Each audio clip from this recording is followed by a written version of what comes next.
کبھی مذہب کے نام پر، کبھی کسی اور چکر میں، کسی اور چلاکی کے ساتھ، کسی اور نظام کے تحت. تو یہ ظلم پھر کس کے ساتھ ہوتا ہے؟ پیپلز پارٹی اگر کمزور ہوئی ہے تو آپ کی حقوق کی جو آواز تھی وہ ماند پڑ گئی. وہ اتنے زور سے نہیں بلند ہو رہی جتنا اس کو ہونا چاہیے تھا.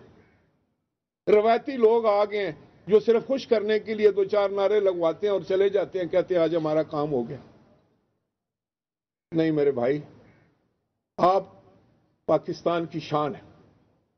جس ملک کا مزدور خوشحال نہیں ہے، اگر کسی ملک کی خوشحالی دیکھنی ہے نا تو وہ اس کے کوئی امیر طبقے سے نہیں، کوئی کارخانے دار یا کوئی بڑا سیٹ سے نہیں اس کی خوشحالی کا اندازہ لگایا جاتا. خوشحالی کا اندازہ لگایا جاتا ہے کہ اس ملک کا جو سب سے غریب ترین طبقہ ہے، یہ جو 50 مالی ہیں، یہ کس کیفیت میں ہے. ان کے گھروں کا چولہا جو ہے کسی نے ٹھنڈا کیا ہے نا. 15,000 جہاں مزدور کام کر سکتے تھے، 50 اور نہیں کر سکتے تھے. اب یہ چھوٹی چھوٹی باتیں جب آپ اتنے ارد و گرد آپ اس کا جائزہ لیں گے اور حقیقت سے ایمانداری سے سوچیں گے تو میں سمجھتا ہوں کہ مجھے اپنی غلطیوں کا احساس کرنا چاہیے آج کے دن کہ میں نے کہاں کوتاہی کی، میں کیا کر سکتا تھا جو میں نے نہیں کیا. اور آپ جو مزدور بیٹھے آپ یہ مت کہیں کہ میرا کی ہے جی، میں تو دیہڑی دے مزدور ہوں، میری ویلیو کوئی نہیں. آپ کی بہت بڑی ویلیو ہے.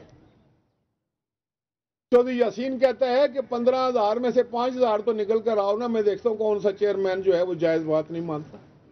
نکلے تو صحیح نہیں. کیا یہ حقیقت نہیں ہے؟ پھر آپ کیوں نہیں 5,000 نکلتے؟ ذرا یہ تو بتا دیں.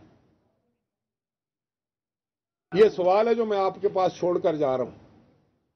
پیپلز پارٹی کو ہم کمزور کر دیتے ہیں،